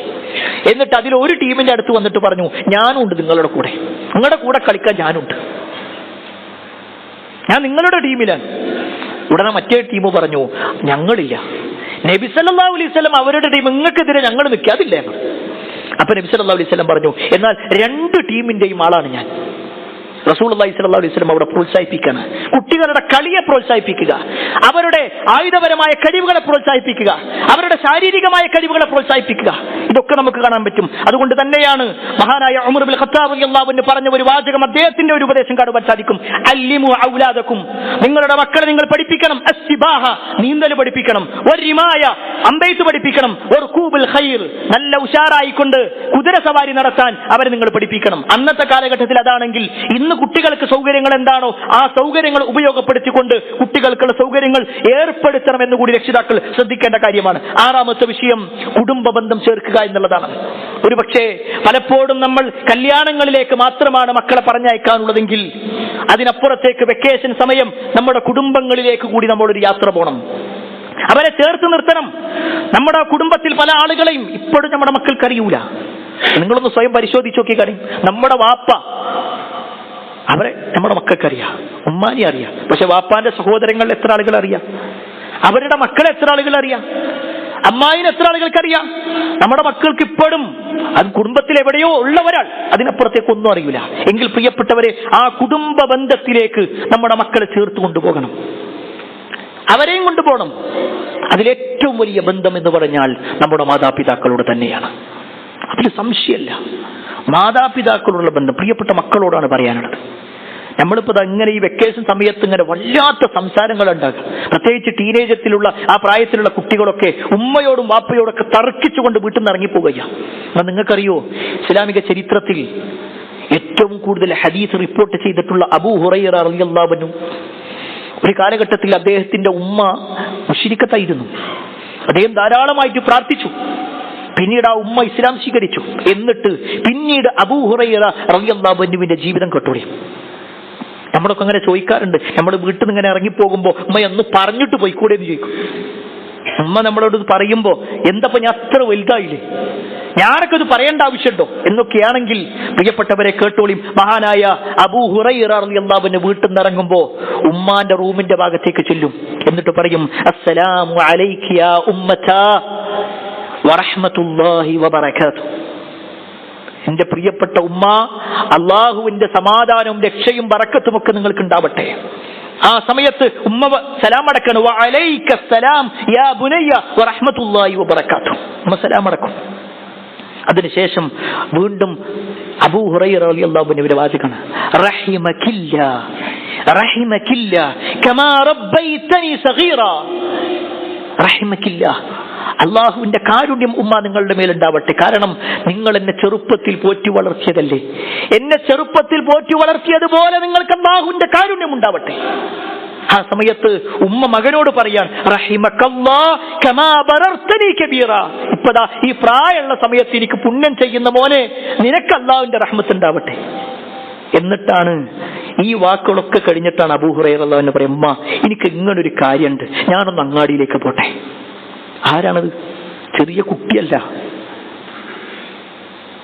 വലിയ പ്രായമുള്ള സമയത്ത് പോലും അബൂ ഹുറൈറ റളിയല്ലാഹു അൻഹു ഉമ്മയോട് ചോദിച്ചിട്ട് ഇറങ്ങിയെന്ന്. ആ ഒരു ബന്ധം നോക്കിക്കാണി. അവിടെ പ്രിയപ്പെട്ടവരെ, നമ്മളാരെങ്കിലും ഇന്റെ സമ്മതം ചോദിച്ചോ എന്ന് ഉമ്മയോ വാപ്പയോ എന്തിനു ചോദിക്കണം? ഞാൻ ചോദിക്കണേ. നമ്മൾ എന്ത് കാര്യം ചെയ്യുമ്പോഴും നമ്മുടെ ഉമ്മാന്റെ ഉപ്പാന്റെ ഒരു സമ്മതം ചോദിക്കുക എന്നുള്ളത്, അവർ പരിഗണിക്കുക എന്നുള്ളത് ഇതിൽ രക്ഷിതാക്കൾ കൂടി ശ്രദ്ധിക്കണം. നമ്മുടെ ഉമ്മയും വാപ്പയും ജീവിച്ചിരിക്കുമ്പോൾ അവരെ കൂടി പരിഗണിക്കുക എന്നുള്ളത്, നമ്മളൊരു പുതിയ സംരംഭത്തിലേക്ക് ഇറങ്ങുമ്പോൾ അവരെ കൂടി പരിഗണിക്കുക എന്നുള്ളത് കൂടി നമ്മൾ ശ്രദ്ധിക്കേണ്ട ഒരു വിഷയമാണ്. അതുപോലെ തന്നെ ഏഴാമത്തെ വിഷയമാണ് നമ്മുടെ മക്കളെ ഈ വെക്കേഷൻ സമയത്ത് അവരെ കൂടുതൽ നമ്മുടെ ദീനിയായി കൊണ്ടുള്ള ചരിത്രങ്ങളിൽ പഠിപ്പിക്കപ്പെട്ട ഹീറോകളെ പരിചയപ്പെടുത്തുക. പലപ്പോഴും അവർക്ക് പരിചയമുള്ളത് ഏതെങ്കിലും യൂട്യൂബ് ചാനൽ നടത്തുന്ന ആളുകളെ കുറിച്ചാണ്, ഇൻസ്റ്റാഗ്രാമിലെ ഏതെങ്കിലും നേതാക്കന്മാരെ കുറിച്ചാണ്, അല്ലെങ്കിൽ ധാരാളമായിട്ട് കുട്ടികളെ സ്വാധീനിക്കുന്ന പല പേരുകളിലുള്ള വ്യക്തികളെ കുറിച്ചാണ്. അവരുടെ പാട്ടുകളും അവരുടെ റീലുകളുമാണ് കുട്ടികൾക്ക് പരിചയമെങ്കിൽ ആ മക്കള് രാത്രി ഈ വരുന്ന സമയത്ത് മക്കളെ കടത്തിയുറക്കുന്ന സമയത്ത് നമ്മൾ പറഞ്ഞു കൊടുക്കണം നമ്മുടെ മുൻഗാമികളെ കുറിച്ച്. ചെറിയ പ്രായത്തിൽ തന്നെ ഇസ്ലാമിന് വേണ്ടി ഇറങ്ങിത്തിരിച്ച ആളുകൾ. ഈ മിമ്പറിൽ വെച്ചുകൊണ്ട് നമ്മൾ പറഞ്ഞിട്ടുണ്ട്. മഹാനായ അബ്ദുറഹ്മാൻ ഇബ്നു ഔഫ് റളിയല്ലാഹു അൻഹു ബദർ യുദ്ധത്തിൽ പറഞ്ഞ ഒരു വാചകം, നബി സല്ലല്ലാഹു അലൈഹി വസല്ലം അങ്ങനെ സ്വഹാബത്തിനെ നിർത്തുകയാണ്, യുദ്ധത്തിന് വേണ്ടി ഇങ്ങനെ നിർത്തുകയാണ്. ആ സമയത്ത് അബ്ദുറഹ്മാൻ ഇബ്നു ഔഫ് റളിയല്ലാഹു അൻഹു ഇങ്ങനെ തന്റെ വലത്തോട്ടും ഇടത്തോട്ടും നോക്കി. 13 വയസ്സുള്ള 2 കുട്ടികളായിരുന്നു. വലതുഭാഗത്തും ഒരു കുട്ടി, ഇടതുഭാഗത്തും ഒരു കുട്ടി. അബ്ദുറഹ്മാൻ ഇബ്നു ഔഫ് റളിയല്ലാഹു അൻഹു വിചാരിച്ചു, കുറച്ച് വലിയ ഒരാൾക്കാരാണെങ്കിൽ ഒന്നുകൂടി നന്നായിരുന്നു, കാരണം യുദ്ധത്തിന് ഇറങ്ങാണല്ലോ. ആ സമയത്താണ് അദ്ദേഹത്തിന്റെ വലതുഭാഗത്തുള്ള കുട്ടി ചോദിക്കുന്നത്, യബ്ന അം, അല്ലയോ കാക്ക, നമ്മളെ ഭാഷയിൽ പറഞ്ഞങ്ങനെ, നിങ്ങൾ മക്കക്കാരനല്ലേ, നിങ്ങൾക്കറിയുമോ അബൂജഹലിനെ? അബ്ദുറഹ്മാൻ ഇബ്നു ഔഫ് റളിയല്ലാഹു അൻഹു പറഞ്ഞു, അറിയാം. എന്തേ? ഞാൻ വന്നിട്ടുള്ളത് അബൂജഹൽ നബി ഒരുപാട് ഉപദ്രവിച്ചിട്ടുണ്ടെന്ന് കേട്ടിട്ടുണ്ട്. ആ അബൂജഹലിന്റെ തലയെറുക്കാൻ വേണ്ടിയിട്ടാണ് ഞാൻ വന്നിട്ടുള്ളത്. 13 വയസ്സുള്ള കുട്ടി തന്റെ വാളും പിടിച്ചുകൊണ്ടാണ് പറയണത്. മുഅവ്വദ് ബിൻ അഫ്ര അതായിരുന്നത്. തന്റെ ഇടതുഭാഗത്തുണ്ടായിരുന്നു മുആദ് ബിൻ അംർ. ആ കുട്ടിയും അതേ വാചകം പറഞ്ഞു. അബ്ദുറഹ്മാൻ ഇബ്നു ഔഫ് റളിയല്ലാഹു അൻഹു പറയാണ്, എനിക്ക് വല്ലാത്ത അഭിമാനം തോന്നിയ മക്കളുടെ കാര്യത്തിൽ. യുദ്ധം തുടങ്ങി ഇങ്ങനെ കുറച്ച് കഴിഞ്ഞപ്പോ അബൂജഹൽ ഇങ്ങനെ തന്റെ വാളും പിടിച്ചുകൊണ്ട് ഇങ്ങനെ നടന്നു പോകുന്നത് ഞാൻ കണ്ടു. ആ സമയത്ത് ഈ 2 മക്കളെ വിളിച്ചുകൊണ്ട് പറഞ്ഞു, നിങ്ങൾ ഏതൊരാളെയാണോ കാത്തിരിക്കുന്നത്, അതാ ആ പോകുന്നതാണ് ആ വ്യക്തി. ഈ 2 മക്കളും 2 പക്ഷികളെ പോലെ പറന്നുപോയി അബൂജഹലിനെ വെട്ടിക്കൊണ്ട് അവർ തിരിച്ചു വന്നത്. 13 വയസ്സാ. പ്രിയപ്പെട്ടവരെ, ഇവിടെ ജിഹാദിന് വേണ്ടി ഇറങ്ങണം എന്നല്ല ഞാൻ പറഞ്ഞു വന്നതിന്റെ ചുരുക്കം. നമ്മുടെ ദീനുമായി ബന്ധപ്പെട്ടുകൊണ്ട് നമ്മുടെ മുൻഗാമികളുടെ ചരിത്രം നമ്മൾ മനസ്സിലാക്കണം. അവർ ദീനിന്റെ വിഷയത്തിലെടുത്ത ത്യാഗം നമ്മൾ മനസ്സിലാക്കണം. നട്ടുച്ച സമയത്ത് പള്ളിയിലേക്ക് വരുന്നത് പോലും നമുക്ക് പ്രയാസകരമാണെങ്കിൽ എങ്ങനെയാണ് കത്തിജ്വലിക്കുന്ന നരകത്തിൽ നിന്ന് നമ്മൾ രക്ഷപ്പെടുക? അവരുടെ മക്കൾക്ക് ബോധ്യപ്പെടുത്തണം നമ്മുടെ മുൻഗാമികൾ എങ്ങനെയായിരുന്നു, അവരുടെ ജീവിതം എങ്ങനെയായിരുന്നു എന്നുകൂടി നമ്മൾ മനസ്സിലാക്കണം. 8ാമത്തെ വിഷയം, കൂട്ടുകെട്ടുകൾ ശ്രദ്ധിക്കുക എന്നുള്ളതാണ്. ഇന്ന് ഈ ഒരു പ്രായത്തിലാണ്, അല്ലെങ്കിൽ ഈ ഒരു വെക്കേഷൻ സമയത്താണ് പല കുട്ടികളും പല ബന്ധങ്ങളിലേക്ക് പോകാറുള്ളത്. പ്രത്യേകിച്ച് നാട്ടിലുള്ള മറ്റു ഇതര വിഭാഗത്തിൽപ്പെട്ട ആളുകളുമായിട്ട്. ഞാൻ പറയുന്നത് ഒരിക്കലും മതപരമായിട്ടല്ല, മറിച്ച് ഈ ഖൗമിൽപ്പെട്ടവർ തന്നെയായിരിക്കും. പക്ഷേ നമ്മുടെ അത്ര ദീനി പഠനമോ നമ്മുടെ മക്കളുടെ അത്ര ദീനി അറിവോ ഒന്നും ഉണ്ടാവില്ല. അവർ ഏതെങ്കിലും ഒരു ഗ്യാങ് ആയിരിക്കും, ഏതെങ്കിലും ഒരു ഭാഗത്തിങ്ങനെ ഏതെങ്കിലും ഒരു മൂലയിൽ ഇരിക്കുന്നുണ്ടാകും. അവിടെ ചെന്നുകൊണ്ട് മക്കൾ ഇങ്ങനെ ബന്ധം പുതുക്കുമ്പോഴാണ് പലപ്പോഴും ലഹരിക്കടിമപ്പെടാറുള്ളത്, പല തോന്നിവാസങ്ങളും ചെയ്യാറുള്ളത്. ആ തരത്തിൽ പിന്നെ ഒരിക്കലും തിരിച്ചു കിട്ടാത്തൊരവസ്ഥയിലേക്ക് ഈ മക്കൾ മാറാറുള്ളത്. അവിടെ നമ്മുടെ രക്ഷിതാക്കളെ നിലക്ക് മനസ്സിലാക്കാം, നമ്മുടെ മക്കള് ആരോടാണ് കൂട്ടുകൂടുന്നത്, ആരോടൊപ്പമാണ് ഇങ്ങനെ പുറത്തേക്ക് നടക്കുന്നത്, വൈകുന്നേരങ്ങൾ ആരുടെ കൂടെയാണ് ഇരിക്കുന്നത്. ഒരു രക്ഷിതാവ് തീർച്ചയായും ശ്രദ്ധിക്കണം. അതൊരിക്കലും ആ കുട്ടിയോട് വെറുപ്പുള്ളത് കൊണ്ടല്ല. ആ കുട്ടിക്കറിയൂല ആ മനുഷ്യൻ ഏതൊരവസ്ഥയിലേക്ക് ഈ കുട്ടിയെ കൊണ്ടുപോകുമെന്നുള്ളത്. പലപ്പോഴും പല തിന്മകളിലേക്കും എത്തപ്പെട്ടതിന് ശേഷമാണ് തിരിച്ചു കയറാൻ പറ്റാത്ത രൂപത്തിൽ നിൽക്കുന്ന സമയത്താണ് ഞാൻ പെട്ടുപോയി എന്ന് മക്കൾക്ക് മനസ്സിലാക്കുക. അതിനു മുമ്പേ രക്ഷിതാക്കൾക്ക് അറിയാൻ പറ്റും, അവർക്ക് ലോകപരിചയമുണ്ട്, സമൂഹത്തെക്കുറിച്ച് ധാരണകളുണ്ട്. അതുകൊണ്ട് രക്ഷിതാവ് ഇടപെടണം. നിങ്ങൾക്കറിയുമോ, അബൂബക്കർ റളിയല്ലാഹു അൻഹുവിന്റെ കൂട്ടുകാരൻ ആരായിരുന്നു? മുഹമ്മദ് മുസ്തഫ സല്ലല്ലാഹു അലൈഹി വസല്ലം. ആ ഒരു ബോണ്ടിങ് നമുക്ക് ചരിത്രത്തിൽ കാണാൻ പറ്റും. നബി സല്ലല്ലാഹു അലൈഹി വസല്ലമ പ്രവാചകന് നുബുവത്ത് കിട്ടിയിട്ട് ആദ്യമായി വന്ന് പറയുന്ന പുരുഷൻ അബൂബക്കർ സിദ്ദീഖ് റളിയല്ലാഹു അൻഹുവാണ്. അബൂബക്കർ റളിയല്ലാഹു അൻഹു ഒരൊറ്റ എതിർപ്പ് പോലും പറയും, ഒരു വാക്കുകൊണ്ട് പോലും എതിർപ്പ് പറഞ്ഞില്ല. നേരെ പറഞ്ഞു, അങ്ങനെ നിങ്ങൾ പ്രവാചകനാ എന്നാ ഞാനിത് വിശ്വസിച്ചിട്ടുണ്ട്. അശ്ഹദു അന്നക റസൂലുള്ളാഹ്, നിങ്ങൾ അല്ലാഹുവിന്റെ പ്രവാചകനാണെന്ന് ഞാൻ വിശ്വസിക്കുന്നു. ആ ഒരു ബന്ധം അത്രയുണ്ടായിരുന്നു. പ്രിയപ്പെട്ടവരെ, നമ്മളൊരു ദീനിയായ കാര്യം പറഞ്ഞാൽ നമ്മുടെ ബെസ്റ്റ് ഫ്രണ്ട് അത് അംഗീകരിക്കോ? നമ്മളൊന്ന് സ്വയം പരിശോധിച്ച് നോക്കിക്കണേ. നമ്മളിപ്പോ ഇങ്ങനെ ഈ ഖുതുബയൊക്കെ കേട്ട് നമ്മുടെ ജീവിതത്തിൽ ചില മാറ്റങ്ങളൊക്കെ വരുത്തി, ഞാൻ ഇങ്ങനെയൊക്കെ കേട്ടിട്ടുണ്ടോ, നിനക്കിത് സ്വീകരിക്കാൻ പറ്റുമോ എന്ന് ചോദിച്ചാൽ നമ്മുടെ എത്ര കൂട്ടുകാരന്മാർ അംഗീകരിക്കും? ഇല്ലല്ലേ? അവിടെ നമുക്ക് പോരായ്മകളുണ്ട്. നമ്മുടെ വ്യക്തിയുടെ രഹസ്യ ജീവിതം നമ്മുടെ കൂട്ടുകാർക്കറിയാം, നമ്മുടെ തോന്നിവാസങ്ങൾ നമ്മുടെ കൂട്ടുകാർക്കറിയാം. ഏതെങ്കിലും ദേഷ്യം വരുന്ന സമയത്ത് നമ്മുടെ നാവിൽ നിന്ന് വരുന്ന പദങ്ങൾ നമ്മുടെ കൂട്ടുകാർക്കറിയാം. അതുകൊണ്ട് തന്നെ നമ്മൾ പറയുന്ന ദീന് ഒരു പക്ഷേ അവർ സ്വീകരിച്ചു കൊള്ളണമെന്നില്ല. അവിടെ നമ്മൾ മാറണം. ഇനി നിങ്ങൾക്കറിയുമോ ഒരു കൂട്ടുകാരൻ കാരണത്താൽ നരകത്തിലെത്തപ്പെട്ടൊരു വ്യക്തിയെക്കുറിച്ച്? നബി സല്ലല്ലാഹു അലൈഹി വസല്ലമയുടെ മക്ക കാലഘട്ടത്തിൽ 2 മുശ്രിക്കുകളുടെ നേതാക്കന്മാരായിരുന്നു ഉഖബത്ത് ബിൻ അബീ മുഅയ്തും ഉബയ്യ് ബിൻ ഖലഫും. 2 പേരും നേതാക്കന്മാരാണ്. ഈ ഉബയ്യ് ഒരിക്കൽ ഒരു യാത്ര പോയി. ആ സമയത്താണ് അയാളുടെ ഏറ്റവും ബെസ്റ്റ് ഫ്രണ്ടായ ഉഖബത്ത് ബിൻ അബീ മുഅയ്ത് തന്റെ വീട്ടിലൊരു സൽക്കാരം ക്ഷണിച്ചു. മക്കയിലെ ഒട്ടുമിക്ക നേതാക്കന്മാരുണ്ട്. ആ സമയത്ത് റസൂലുള്ളാഹി സ്വല്ലല്ലാഹു അലൈഹി വസല്ലമയെ വിളിച്ചു. നബി സല്ലല്ലാഹു അലൈഹി വസല്ലം അവിടെ ചെന്നു. പക്ഷേ പ്രവാചകൻ സല്ലല്ലാഹു അലൈഹി വസല്ലം പറഞ്ഞു, നിങ്ങൾ ഇസ്ലാം സ്വീകരിക്കാതെ ഞാൻ അത് കഴിക്കൂല എന്ന് പറഞ്ഞു. നിങ്ങൾ ഇസ്ലാം സ്വീകരിക്കണം, എന്നാലേ ഞാൻ അത് കഴിക്കുള്ളൂ. അവിടുന്ന് രക്ഷപ്പെടാൻ വേണ്ടിയിട്ട് വേഗം ഉഖബത്ത് ബിൻ മുഅയ്ത് ഷഹാദത്ത് കലിമ ചൊല്ലി. നബി സല്ലല്ലാഹു അലൈഹി വസല്ലം അവിടെ കൂടി പിന്നെ തിരിച്ചു പോന്നു. പക്ഷെ അത് നാട്ടിൽ വലിയ ചർച്ചയായി. ഈ ഉഖബത്ത് ബിൻ മുഅയ്തിന്റെ ഏറ്റവും ബെസ്റ്റ് ഫ്രണ്ടായിരുന്ന ഉബയ്യ് ബിൻ ഖലഫ് പിന്നെ യാത്ര കഴിഞ്ഞ് തിരിച്ചു വരികയാണ്. തിരിച്ചു വരുമ്പോൾ കേൾക്കുന്നത് തന്റെ കൂട്ടുകാരൻ ഇസ്ലാം സ്വീകരിച്ചിട്ടുണ്ട് എന്നുള്ളതാണ്. അല്ലാത്ത ദേഷ്യത്തോടുകൂടി ഉബയ്യ് വന്നിട്ട് പറഞ്ഞു, നീയുമായിട്ട് യാതൊരു ബന്ധവും എനിക്കില്ല എന്ന് പറഞ്ഞു. ഉഖബത്ത് ഇബ്നു മുഅയ്ത്ത് പറഞ്ഞു, ഞാൻ ഇസ്ലാം സ്വീകരിച്ചിട്ടൊന്നുമില്ല, ഞാൻ വെറുതെ ആ സമയത്ത് രക്ഷപ്പെടാൻ വേണ്ടി ചെയ്തതാ. അത് പറഞ്ഞാൽ പോരാ, ഞാൻ പറഞ്ഞതുപോലെ നീ ചെയ്യണം. ഉബയ്യ് പറയാണ്, നീ നേരെ മുഹമ്മദിന്റെ അടുത്ത് പോകണം, മുഹമ്മദിന്റെ മുഖത്ത് പോയി തുപ്പണം, എന്നാ ഞാൻ നീ പറഞ്ഞത് അനുസരിക്കാം, ഞാൻ നിന്നെ അംഗീകരിക്കും, നിന്റെ കൂട്ടുകാരനായിട്ട് കൊണ്ട് നടക്കും. തന്റെ കൂട്ടുകെട്ട് നഷ്ടപ്പെടുമെന്നുള്ള ഒറ്റ കാരണത്താൽ ഈ ഉബയ്യ് ഇബ്നു ഖലഫ് പറഞ്ഞതിന്റെ അടിസ്ഥാനത്തിൽ ഉഖബത്ത് ഇബ്നു അബീ മുഅയ്ത്ത് എന്ന് പറയുന്ന മനുഷ്യൻ പ്രവാചകൻ അന്വേഷിച്ചു നടന്നു. പ്രവാചകൻ ഇരിക്കുന്ന ഭാഗത്ത് ചെന്ന് പ്രവാചകന്റെ മുഖത്തേക്ക് തുപ്പി. തന്റെ കൂട്ടുകെട്ട് നഷ്ടപ്പെടരുത് എന്നുള്ള ചിന്തയിൽ. ഇവരെ കുറിച്ച് വിശുദ്ധ ഖുർആനിൽ ആയത്തിറങ്ങി. ഈ രണ്ടാളുകളുമായി ബന്ധപ്പെട്ടുകൊണ്ട് ഖുർആനിൽ ആയത്തിറങ്ങി. 25-ാം അധ്യായം 27, 28, 29 ആയത്തുകൾ. എന്താണ് ആയത്തെന്നറിയോ? വയൗമ യഅദ്ദുദ്ദാലിമു അലാ യദൈഹി യഖൂലു യാ ലൈതനി ഇത്തഖദതു മഅർ റസൂലി സബീലാ. വയൗമ യഅദ്ദുദ്ദാലിം, അന്നേ ദിവസം അക്രമകാരി അലാ യദൈഹി, തന്റെ വിരൽ ഇങ്ങനെ കടിക്കും. ആ ആക്രമിച്ചവൻ തന്റെ വിരൽ കടിക്കും.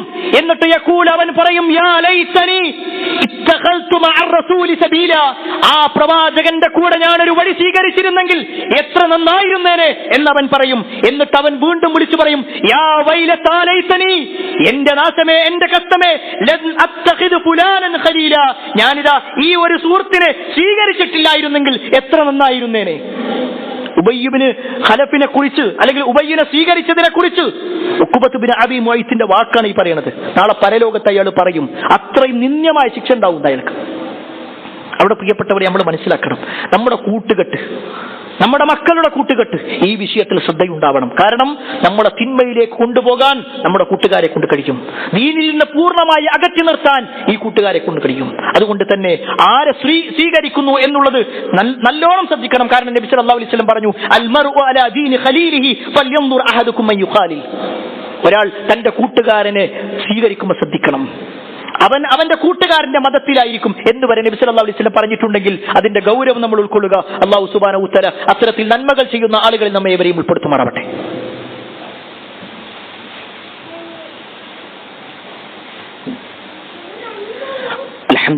അൽഹംദുലില്ലാഹി റബ്ബിൽ ആലമീൻ വസ്സലാത്തു വസ്സലാമു അലാ റസൂലില്ലാഹി വഅലാ ആലിഹി വഅസ്ഹാബിഹി അജ്മഈൻ. അമ്മാ ബഅദ്.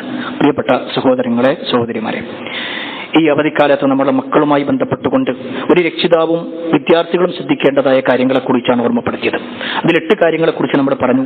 9ാമത്തെ വിഷയം നമ്മുടെ മക്കളെ കൂടി കാരുണ്യ പ്രവർത്തനങ്ങളിൽ പങ്കാളികളാക്കുക എന്നുള്ളതാണ്. പലപ്പോഴും നമ്മൾ കല്യാണത്തിന് പോകുമ്പോൾ മക്കളെ കൊണ്ടുപോകും, എന്നാൽ ഒരു ഹോസ്പിറ്റലിലേക്ക് പോകുമ്പോൾ മക്കളെ കൊണ്ടുപോകാറില്ല. അത് തിരുത്തണം.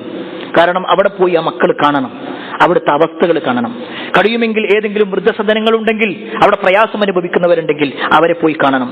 രോഗികളുടെ അടുത്തേക്ക് ചെല്ലുന്ന സമയത്ത് രോഗപകർച്ചയില്ലാത്ത രോഗങ്ങളാണെങ്കിൽ അവിടെ കൂടി നമ്മുടെ മക്കളെ കൊണ്ടുപോകുക. ഓരോരുത്തരും അനുഭവിക്കുന്ന പ്രശ്നങ്ങൾ കാണുമ്പോഴാണ് കുട്ടിയുടെ മനസ്സ് നൈർമല്യത്തിലേക്ക് വരിക. ആ രൂപത്തിൽ പ്രവർത്തിക്കാൻ കൂടി നമ്മൾ സന്നദ്ധമാക്കുക. 10ാമത്തെ വിഷയം, മികച്ച മാതൃകയുള്ള രക്ഷിതാവായി നമ്മൾ മാറണം. ഏറ്റവും പ്രധാനം പ്രിയപ്പെട്ടവരെ, നമ്മൾ 1000 പ്രസംഗം നടത്തുന്നതിനേക്കാൾ, 1000 ക്ലാസ്സുകളിലേക്ക് അവരെ പങ്കെടുപ്പിക്കുന്നതിനേക്കാൾ നല്ലത് ഒരൊറ്റ തവണ നമ്മളെ ജീവിതത്തിൽ കാണിച്ചു കൊടുത്താൽ മതി. ശക്തമായ മഴയുള്ള സമയത്ത്, ശക്തമായ ചൂടുള്ള സമയത്തൊക്കെ എന്റെ വാപ്പുണ്ടല്ലോ ഒരു വക്ത് പോലും മുടക്കാതെ പള്ളി പോകുന്നുണ്ടെന്ന് നമ്മുടെ കുട്ടിക്ക് മനസ്സിലാവണമെങ്കിൽ അതിനോളം വലിയ ഒരു ദീന് കിട്ടാനില്ല. കുറെ ആയത്തുകൾ പഠിപ്പിച്ചു കൊടുക്കലല്ല, നമ്മളെ ജീവിതമാണ് കാണിച്ചു കൊടുക്കേണ്ടത്. ഉമ്മമാരെ ശ്രദ്ധിച്ചോളൂ, നമ്മളെ ജീവിതം. നമ്മൾ ഫുൾ ടൈം ഫോണിൽ, എന്നിട്ട് മക്കളോട് പറയാം ഫോൺ ഉപയോഗിക്കാൻ പാടില്ല കേട്ടോ. ആദ്യം നമ്മൾ ഫോൺ വെക്കണം, ടിവിയുടെ റിമോട്ട് നമ്മൾ ഓഫ് ചെയ്യണം, നമ്മൾ മാറ്റിവെക്കണം, എന്നിട്ട് നമ്മൾ റോൾ മോഡലുകളായിട്ട് മാറണം. അപ്പോഴാണ് പ്രിയപ്പെട്ടവരെ അതുകൊണ്ട് കാര്യമുള്ളൂ. അതല്ല എങ്കിൽ കേവലം ഒരു പ്രഹസനം മാത്രമാകും. ഒരു പക്ഷേ നമ്മളെ പേടിച്ചുകൊണ്ടോ, നമ്മുടെ അടി പേടിച്ചുകൊണ്ടോ, നമ്മുടെ ചീത്ത പേടിച്ചുകൊണ്ടോ ഒരു പക്ഷേ കുട്ടികൾ അപ്പോൾ അനുസരിച്ചു എന്ന് വരാം. എന്നാൽ അവർ നമ്മളോടൊപ്പം ആകുന്നൊരു സമയമുണ്ട്. ഒരു പക്ഷേ നമ്മളെക്കാൾ അവർ ശാരീരികമായി കൊണ്ടും മാനസികമായും വളരുന്നൊരു സമയമുണ്ട്. അപ്പൊ അവരിതിനൊക്കെ പ്രതികാരം പറയും. അതുകൊണ്ട് പ്രിയപ്പെട്ടവരെ, നമ്മൾ റോൾ മോഡലാവണം. ഈ ഇരിക്കുന്ന രക്ഷിതാവിനോടാണ് ഈ പറഞ്ഞ 9 കാര്യങ്ങളും നമ്മുടെ ജീവിതത്തിലുണ്ടോ എന്ന് നമ്മൾ പരിശോധിക്കാം. നമ്മൾ എത്രത്തോളം ദീന് പഠിക്കാൻ വേണ്ടി ഇറങ്ങുന്നുണ്ട്. നമ്മൾ ഖുർആൻ ക്ലാസ്സിലേക്ക് വരണം. നമ്മുടെ ചുറ്റുഭാഗത്തുണ്ട്. നിങ്ങൾ ഇതിന്റെ ഭാരവാഹികളോട് ചോദിക്കണം, എന്റെ കുട്ടി ഇത്ര വയസ്സുണ്ട്, ഞാൻ എവിടെയാണ് ചേർക്കണ്ടേ? ഈ വെക്കേഷൻ ക്ലാസ് വല്ലതും നിങ്ങൾ നടത്തുന്നുണ്ടോ ഇല്ലേ? ഞാൻ എന്നാണ് അതിൽ പങ്കെടുക്കേണ്ടത്? നമ്മളെ ആവശ്യം, പ്രിയപ്പെട്ടവരെ, അത് ഈ പള്ളിന്റെ ആവശ്യമല്ല, ഏതെങ്കിലും സംഘടനന്റെ ആവശ്യമല്ല. എന്റെ മകൻ നേരാവാ എന്നുള്ളത് എന്റെ ആവശ്യമാണ്. എന്നോളം വലിയൊരു ആവശ്യം ഈ സമൂഹത്തിന് ഉണ്ടാവില്ല. കാരണം ആ കുട്ടി നന്നായാൽ ഉപകാരം എനിക്കാ, ആ കുട്ടി മോശമായാൽ ഏറ്റവും വലിയ പ്രയാസം അനുഭവിക്കേണ്ടത് ഞാൻ. ആ ഒരു ബോധ്യം പ്രിയപ്പെട്ട രക്ഷിതാക്കൾ ഉണ്ടാവണം. നമ്മുടെ മക്കൾക്ക് ദീന് പഠിക്കാനുള്ള ഒരുപാട് സൗകര്യങ്ങളുണ്ട്. ആ സൗകര്യങ്ങൾ നമ്മൾ ഉപയോഗപ്പെടുത്താം. പ്രത്യേകിച്ച് നമ്മുടെ കുടുംബത്തിൽ ഒരു കുട്ടിയെങ്കിലും ധാരാളമായിട്ട് നല്ല അറിവുള്ള ഒരു മകനായണം. ആ നിലക്ക് ഖുർആൻ പഠിപ്പിക്കുന്ന സ്ഥാപനങ്ങൾ, ഹിഫ്ള് സംരംഭങ്ങൾ നമ്മുടെ മുണ്ടൂര് ഭാഗത്തുണ്ട്, നമ്മുടെ ജില്ലയിലുണ്ട്. അതുപോലെ തന്നെ നമ്മുടെ ജാമിയത്തുൽ ഹിന്ദ്, നമുക്കറിയാം 10ാം ക്ലാസ് കഴിഞ്ഞാൽ മക്കൾക്ക് ധാരാളമായിട്ട് പഠിക്കാൻ, ആഴത്തിൽ പഠിക്കാനുള്ള അവസരങ്ങളാണ്. ആ അവസരങ്ങളൊക്കെ എന്റെ കുട്ടി അതിൽ ഉണ്ടാവണം, എന്റെ കുട്ടി ഇത് പഠിക്കണം എന്ന ചിന്തയോടുകൂടി നമ്മുടെ മക്കളുടെ വിഷയത്തിൽ ഒരു കുറച്ച് ഗൗരവത്തോടു കൂടിയുള്ള ഇടപെടൽ നമ്മളിൽ ഉണ്ടാവണമെന്ന് ഓർമ്മപ്പെടുത്തുകയാണ്. അല്ലാഹു സുബ്ഹാനഹു വ തആല നമ്മളെയും നമ്മുടെ മക്കളെയും നാളെ പരലോകത്ത് സ്വർഗ്ഗം നൽകി അനുഗ്രഹിക്കുമാറാവട്ടെ. ഒരുപാട് ആളുകൾ പ്രാർത്ഥന കൊണ്ട് വസിയത്ത് നൽകിയിട്ടുണ്ട്. എല്ലാവരുടെയും പ്രാർത്ഥനകൾ അല്ലാഹു സ്വീകരിക്കുമാറാവട്ടെ. അല്ലാഹുമ്മ ഗ്ഫിർ മുഅ്മിനീന വൽ മുഅ്മിനാത്ത് വൽ മുസ്ലിമീന വൽ മുസ്ലിമാത്ത് അൽ അഹ്യാഇ മിൻഹും വൽ അംവാത്ത് ഇന്നക മുജീബുദ് ദഅവാത് യാ ഖാദിൽ ഹജാത്. اللهم اجرنا من النار، اللهم اجرنا من النار، اللهم اجرنا من النار. ربنا آتنا في الدنيا حسنة وفي الآخرة حسنة وقنا عذاب النار. آمين آمين برحمتك يا أرحم الراحمين والحمد لله رب العالمين.